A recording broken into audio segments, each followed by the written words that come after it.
Jayam Vishnupad Paramahansa Parivrajagacharya.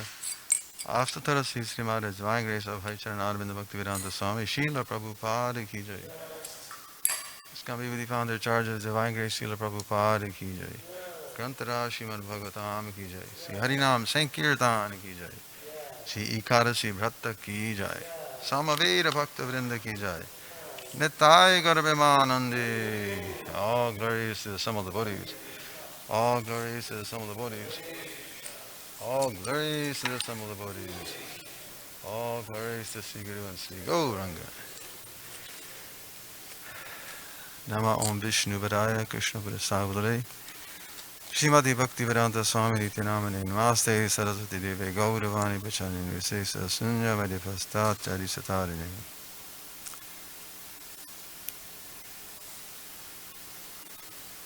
Om Namo Bhagavate Vasudevaya.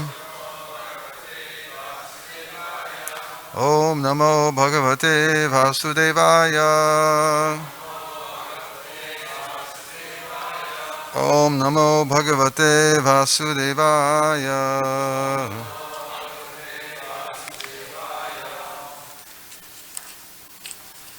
So reading from Srimad Bhagavatam, second canto, chapter, what is it? Chapter 3, text number 14. Is that correct? Yeah.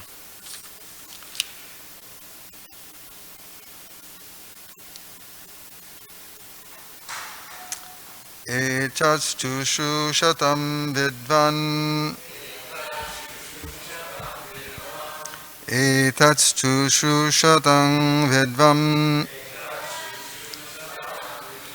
Suta no harhasi, Suta nor hasivasitum.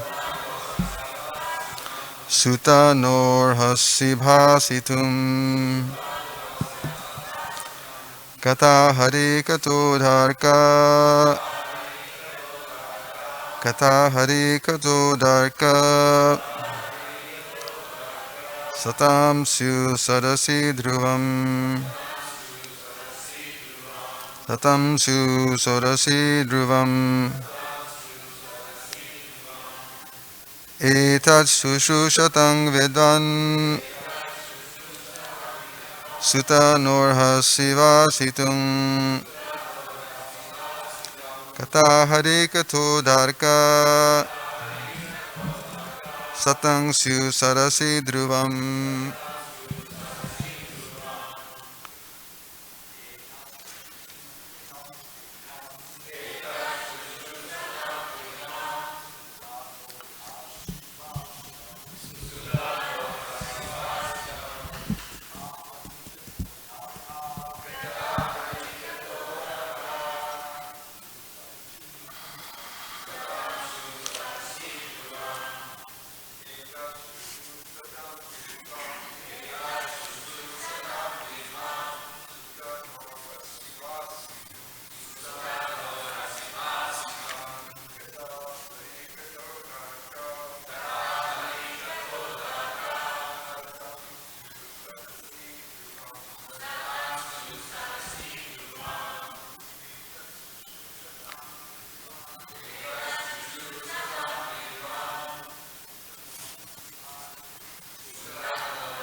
Ladies,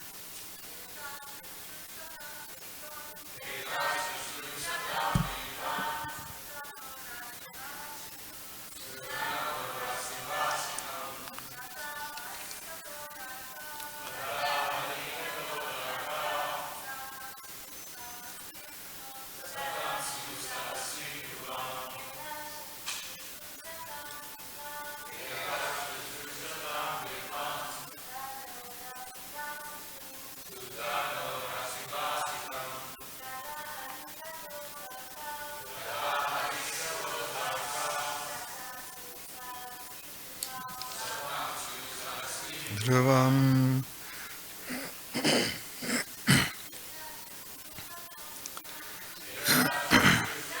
Vidvan Suto Nor Hasibasitum Kati Hari Katodarkam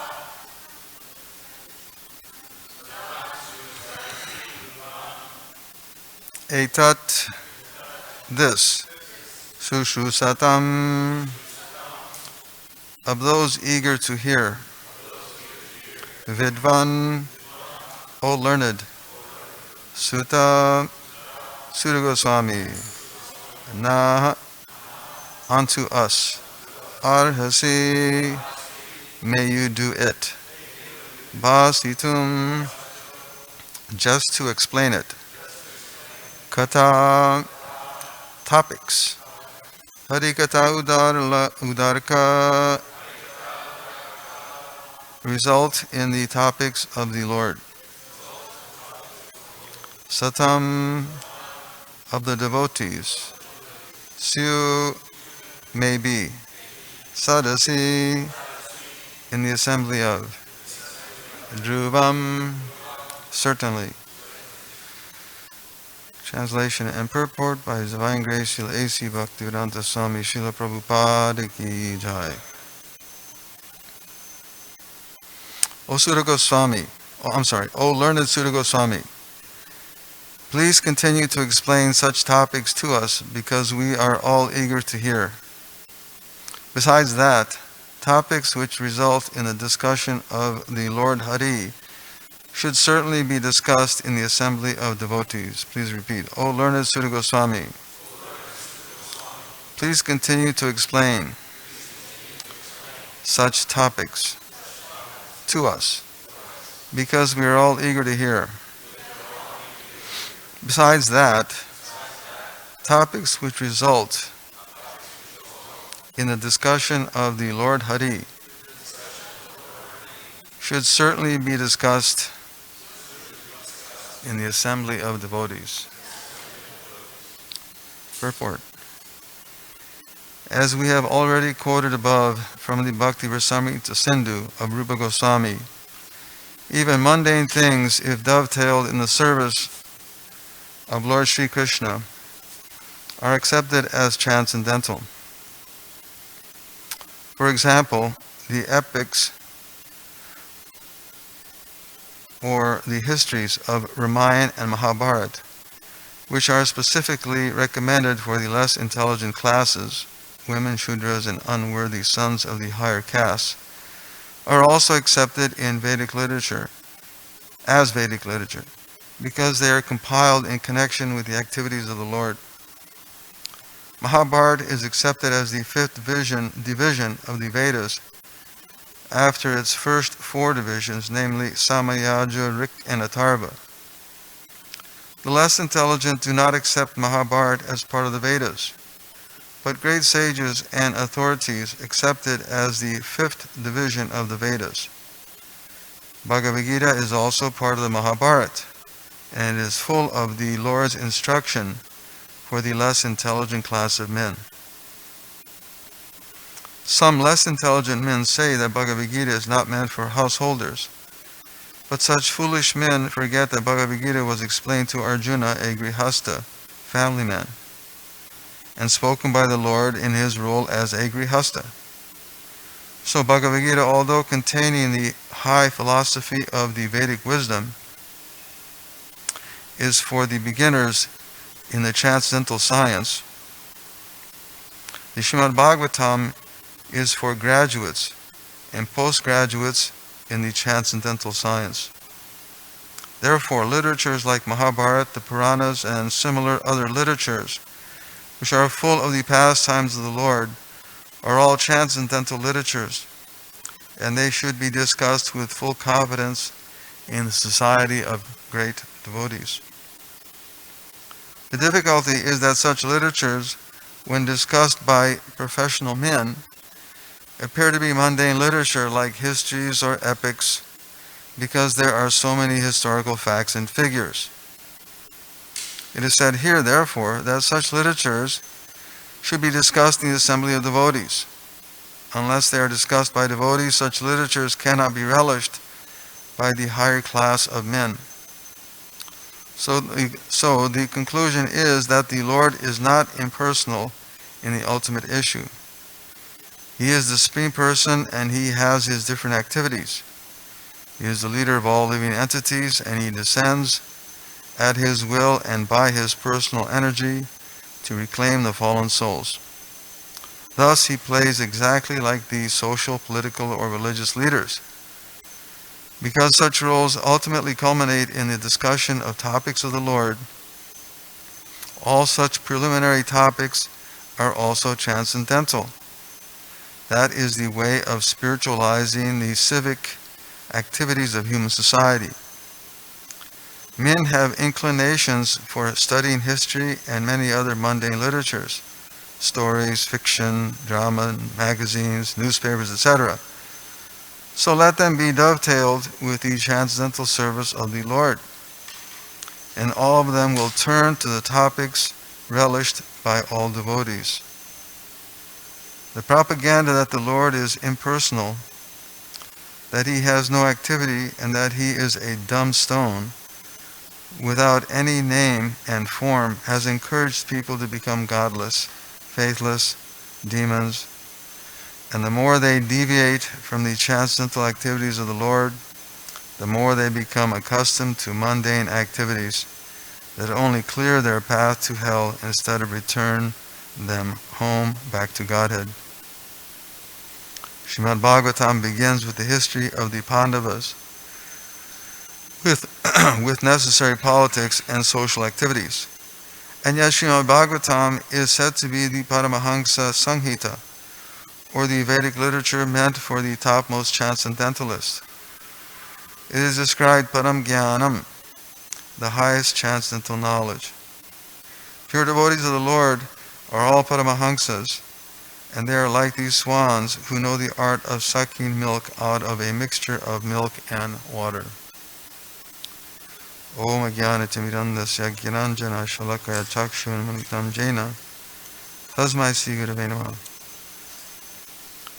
Gam Guru Devachalam Pangam Langayate Girimatki Buddhahamande Sri Gurum Dinataram Paramandamaram Sri Chaitanya Ishwaram.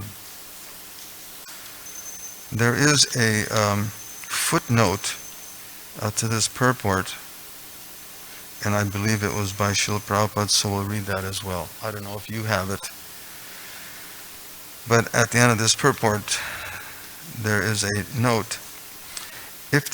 Even 50 years ago, the social structure of all Indians was so arranged that they would not read any literature that was not connected with the activities of the Lord. They would not play any drama not connected with the Lord. They would not organize a fair or ceremony not connected with the Lord. Nor would they visit a place that was not holy and sanctified by the pastimes of the Lord. Therefore, even the common man in a village would talk about Ramayana and Mahabharata, Gita and Bhagavatam, even from his very childhood. But by the influence of the age of Kali, they have been dragged to the civilization of the dogs and hogs, laboring for bread without any sense of transcendental knowledge. Srila Prabhupada ki jai.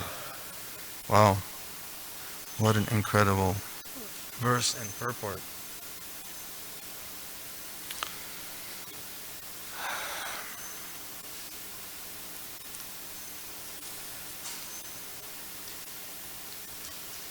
So, as we have been discussing the last number of classes, Sutta Goswami was describing many different topics, and from practice of yoga to worship of different personalities to achieve certain ends. And these topics, according to a mundane person, a materialistic person, would seem uh, not very important, or in many senses disconnected.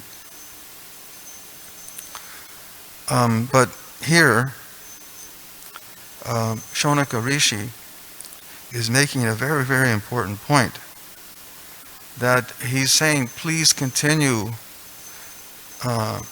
explaining these topics, because we're eager to hear. Now, are they eager to hear about certain demigods, or the mundane practice of yoga, or social systems, how to work in material life? No. Instead, they're eager to hear these topics because Sutta Goswami is, although he's speaking about many, many different subject matters, he knows how to bring it home, so to speak. Just like when we have to go out and discuss with people, and we may, especially the Sankirtan devotees, the preachers, when they go out and they have to deal with the conditioned souls, they have to discuss in a very intelligent and in almost calculating way. Oh yeah, what do you do? Oh well, that's pretty cool. Where are you from? Etc. Sankirtan devotees have experience, and anyone who's gone out on preaching activities knows that the expert preacher knows how to engage the person, but he knows how to turn it around and bring it to the, bring it home, so to speak, bring it to the bottom line, and that is getting them to take this literature, or getting that person to chant Hare Krishna, or getting that person to, at least in some way, in a moment, at least for a moment, to become favorable. Even if it's they just touch, or just in an indirect way may hear something. So Sutta Goswami is so expert here, and these sages are appreciating that. Please, keep on describing these things. Besides that, again, topics which result in the discussion of the Lord should certainly be discussed in the assembly of devotees. And Prabhupada clarifies that here in the purport. He qualifies that line after line, where he describes how important it is that one should hear in the association of devotees, especially elevated subject matter. But even, of course, the mercy of Chaitanya Mahaprabhu in this age is such that even the most unqualified person, is qualified to get his mercy. Even the most unqualified person is qualified to hear the name or be given a chance to hear about Krishna consciousness. Prabhupada explains here, as we have already quoted from the Bhakti Rasamrita Sindhu of Rupa Goswami, even mundane things, if dovetailed in the service of the Lord, are accepted as transcendental. Anashaktasya vishyanyataraham upayunjita nirbande Krishna sambande yuktam varagyam uchate. Rupa Goswami explains that the devotee may not be attached to anything, but he accepts anything in relation to Krishna. And this is being rightly situated in um, uh, in being above possessiveness. In other words, we're prepared in Krishna consciousness to accept whatever Krishna may offer, whatever facility he offers, whatever opportunity he offers, whatever ability he offers. We're willing to accept that, although we're not attached. This is the proper mentality. This is being properly situated in being above possessiveness. Mahaprabhura Bhakta Gana Vairagya Pradhan Yara Dekataha Yaha Dekateha Kara. What is that? I forget the last line. Mahaprabhura Bhakta Gana Vairagya Pradhan Yaha Dekitara Kahana. Anyway, I can't remember the last couple words, but it's a very beautiful verse from the Chaitanya Charitamrita, which explains that the basic principle which sustains the lives of the devotees of Mahaprabhu is this principle of being non-possessive or being renounced. It's the basic principle which sustains the devotees' lives. And when this is again a very important principle, because even in devotional life one may be offered certain facilities or maybe offered certain opportunities and still yet remain detached. And when Mahaprabhu sees this consciousness or this mentality in a devotee, he becomes extremely satisfied.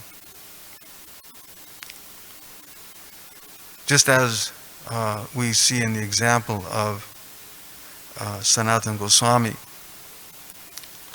Sanatana Goswami, although he was a very learned person, still submitted himself to Chaitanya Mahaprabhu and gave up all of that, all those worldly attachments, all those worldly designations, and simply surrendered himself. Even when he gave his, what was that, the blanket or his chadar, Chaitanya Mahaprabhu became even more satisfied. Oh, he's detaching himself from these things which tend to cloud our consciousness. Or he was also especially satisfied by the renunciation of Raghunath Das, who step by step, everyone knows the pastime, how he left his family but was given a certain funds on a regular basis, and with those funds he would use them to hold his festivals. Is the was that Chittadahi festival, for the purpose of again satisfying the Lord. The devotees are accepting whatever may come, and Chaitanya Mahaprabhu was very satisfied. But then when he stopped his festival, he was inquiring, where is Raghunath? And, Raghunath has stopped doing this. And instead he's gone to the back of the kitchen and he's begging for, or he's waiting for whatever can come from the cooks, whatever leftovers are there. And then he stopped doing that. And then finally it comes to the point where he's eating whatever the cows are leaving in the gutters outside the temple there in Puri. It's very nice how you can go in the back there and you'll notice how in the back of the kitchens there's this sort of a trough.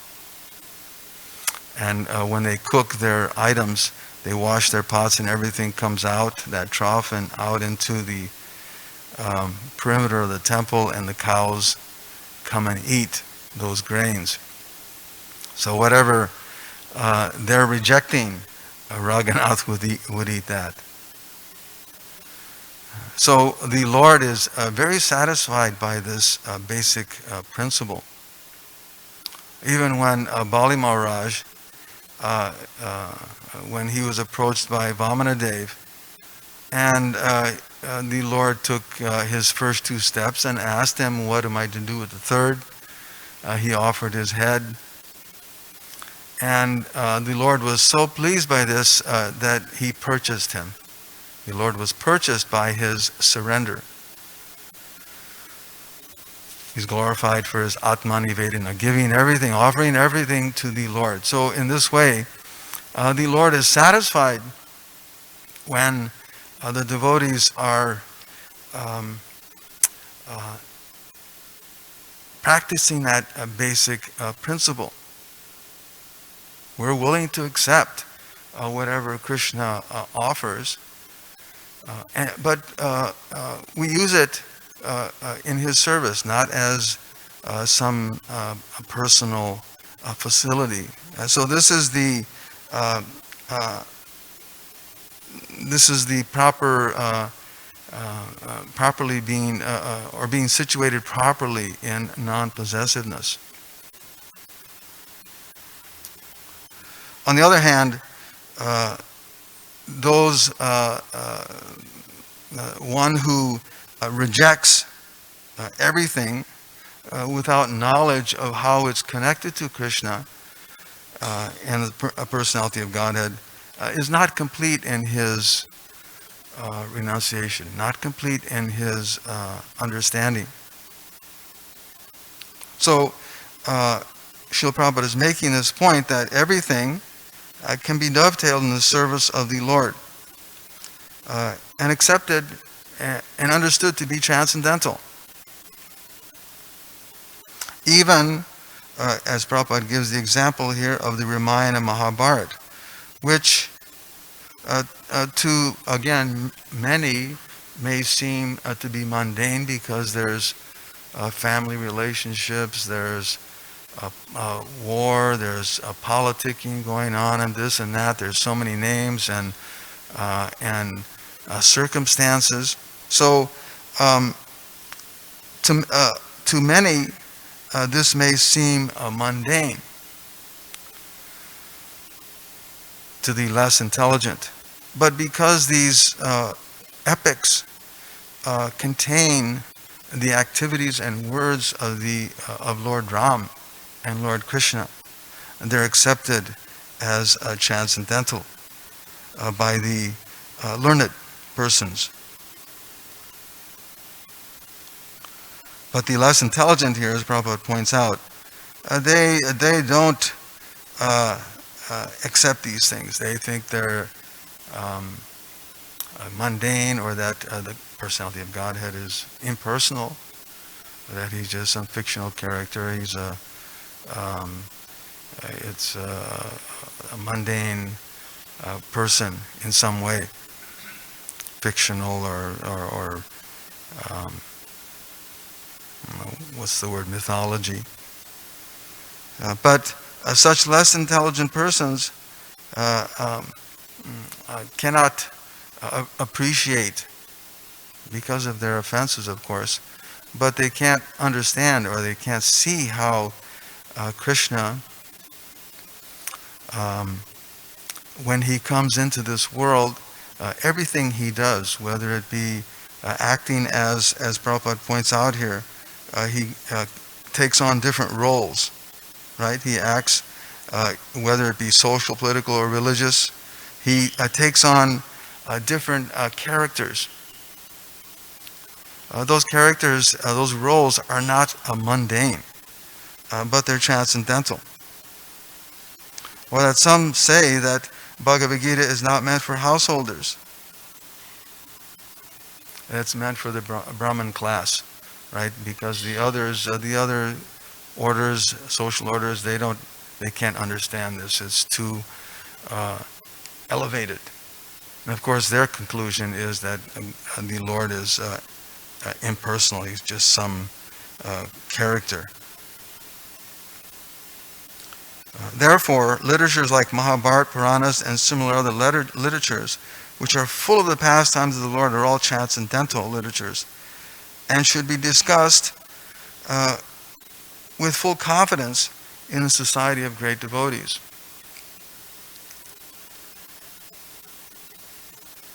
Just as here, these sages are inquiring from Sutta Goswami with full confidence that, of course, they're understanding who is Krishna, and so whatever Sutta Goswami is giving in the different, answering the different questions that are being asked of him, whatever descriptions he's giving, whatever answers he's giving, they know that he's ultimately going to bring it back to understanding Krishna as the Supreme Personality of Godhead. There's a very wonderful instruction in the Vedic literatures. Yatre yante katam rishtas tishnaya prasamuyata. It's very nicely described that whenever topics of the spiritual world, the transcendental world, are discussed, the audience forgets all material hankerings. It's a beautiful instruction. Whenever topics of the transcendental world are discussed, the audience loses all material hankerings, at least for a little while. At least for a little while. Which helps us to understand that the repetition of transcendental knowledge discussion has to be there. Right? Just like every morning we're hearing Srimad Bhagavatam, the repetition has to be there. So similarly, whenever these topics are discussed, they should be discussed regularly, and the audience will forget their material hankerings and no longer envious of others and suffer fear and anxiety. Beautiful instruction given that simply by hearing this transcendental knowledge from the proper authorities, we can understand how the Srimad Bhagavatam, the Ramayana, the corollaries are all, because they're related to Krishna, they have supreme importance and benefit for that matter.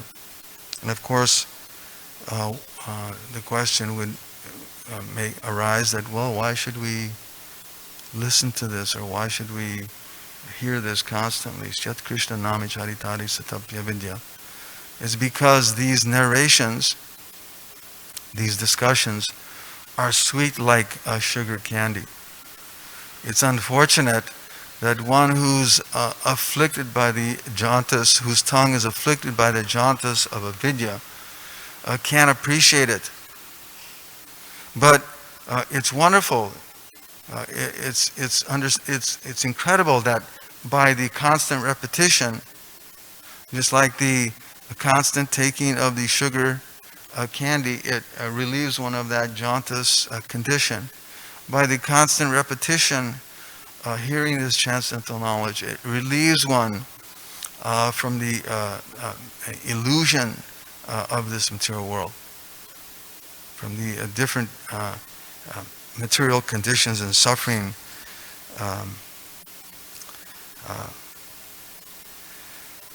situations. And Prabhupada points out here, therefore, Such literature should be discussed in the assembly of devotees. Unless they are discussed by devotees, such literatures cannot be relished by the higher classes of men. In other words, the desired result is not achieved. There's a very beautiful Sampradaya Vihina Ye Mantraste Nishvalamata.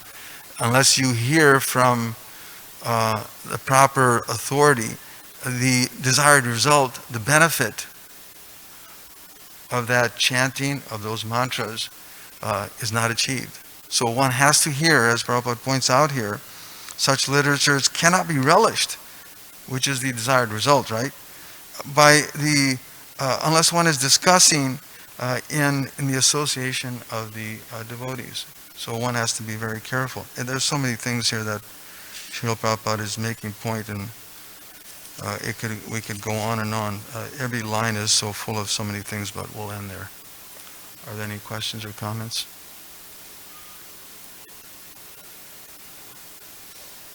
All right.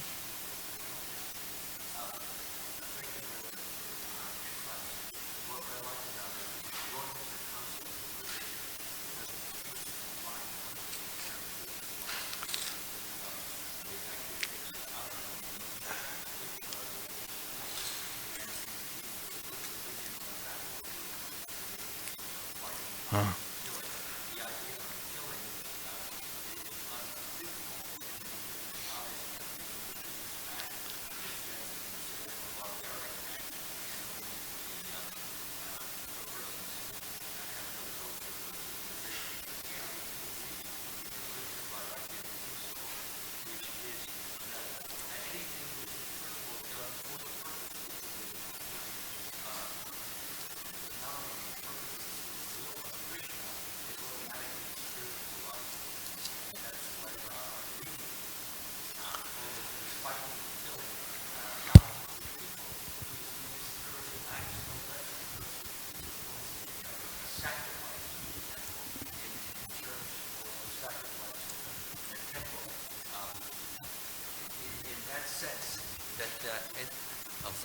In that sense, that when a person is doing an act which Krishna not only approves but and appreciates, but actually desires it.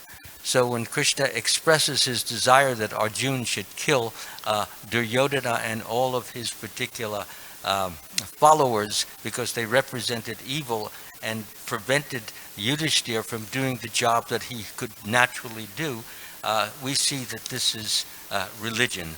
So you can be driving a car. If you drive the car simply to do some sense pleasure or go to the beach and sun yourself or just enjoy, that's a mundane, not only mundane, but it's actually a useless and even harmful act. But when one uses the car, for example, to go and buy some foodstuffs which he is going to feed the Lord, then the car becomes a transcendental object. And that's how, as Prabhupada said over, and you have said it so nicely, is that mundane objects become transcendental when they are put into use and with the approval of the Supreme Lord. In other words, when we're doing something for His pleasure, then it becomes spiritual. So spiritual means that which gives pleasure to Krishna, no matter where it is, outside on a battlefield or in a church or wherever. Thank you. Thank you, Maharaj. Prabhupada finishes his purport by saying that the devotees of the Lord are all like Paramahamsas, or swans, because they know the art of sucking milk out of the mixture of milk and water. So the devotees know how to separate the most valuable thing, and that is to be engaged in, direct that energy and that heartfelt feeling in your consciousness toward serving Krishna or satisfying Krishna. It's not just the act, but we're thinking, why am I doing this? This is for satisfying Krishna. Srila Prabhupada ki jai.